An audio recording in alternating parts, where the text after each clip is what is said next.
को आमंत्रित करेंगे और इस विषय पर और भी जानकारी आपसे हम आपके अनुभवों को हम जानने का प्रयास करेंगे। परंतु हमें अब आगे प्रश्नोत्तरी के सेशन की ओर बढ़ना चाहिए।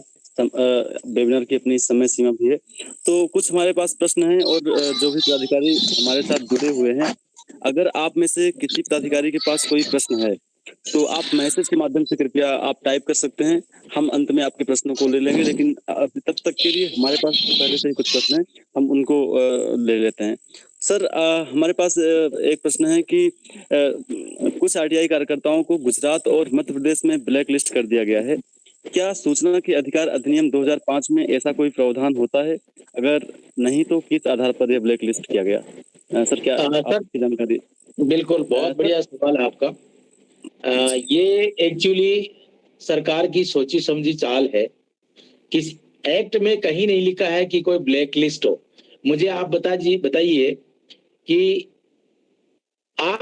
मैं आपसे अगर कोई ब्लैक मेल करना चाहता हूं कि आप मुझे ये काम किया है और इस काम को आप रोको, नहीं तो मैं आपसे मुझे 1 लाख रुपए दोगे तो मैं ये काम रुकवा दूंगा।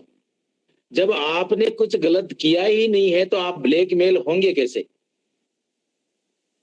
ये सरकार की सोची समझी चाल है। हम लोगों ने उस पे बहुत एक्शन लिया है और जो आयोग के जो फैसले ब्लैक लिस्ट वाले, उस पे हम चैलेंज भी करने वाले, हाई कोर्ट भी जाने वाले। इसकी प्रक्रियाएं अभी चल रही है, उसमें कुछ दस्तावेज हैं वो संगठित कर रहे हैं।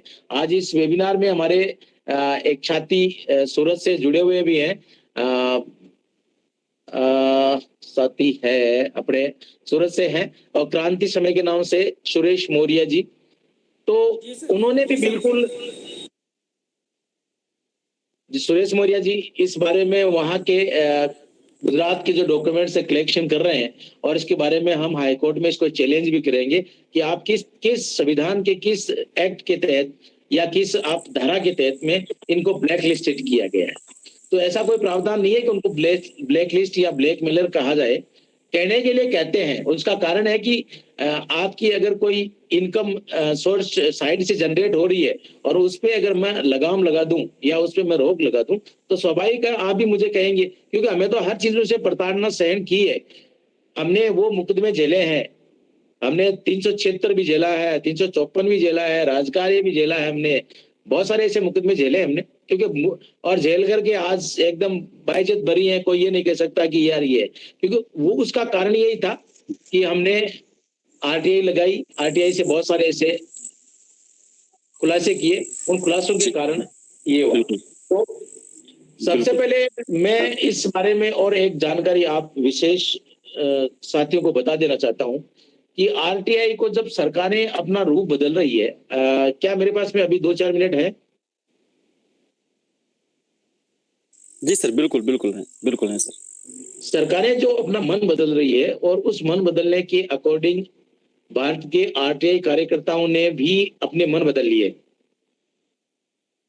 और उसमें खासकर मैं आपको बड़ी महत्वपूर्ण बात बता रहा हूं कि लीगल एम्बिट ने भारत के पूरे भारत भर में सबसे प्रथम आरटीआई के माध्यम से सूचना नहीं देने पे दर्जनों एफआईआर दर्ज करवाई है।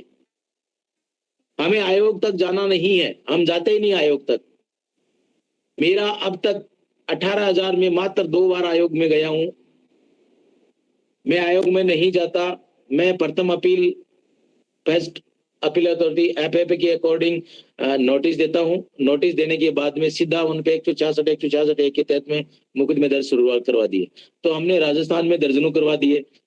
इसी तर्ज में हमारे महाराष्ट्र के कई साथी हैं, उन्होंने अभी वर्तमान में नासिक में दर्ज करवाया, मुंबई में दर्ज करवाया। इस संबंध में हमारे पास यही सवाल भी था कि आरटीआई कार्यकर्ता जो अधिकारी होते हैं, आरटीआई के सूचना अधिकारी जो होते हैं, इन पर हम एफआईआर कैसे दर्ज करवाएंगे सर? इसकी थोड़ी सी प्रक्रिया पर भी आप प्रकाश डाल दीजिए सर। सर, इसका पर हम आपको आमंत्रित करेंगे और इस विषय पर और भी जानकारी आपसे हम आपके अनुभवों को हम जानने का प्रयास करेंगे। परंतु हमें अब आगे प्रश्नोत्तरी के सेशन की ओर बढ़ना चाहिए।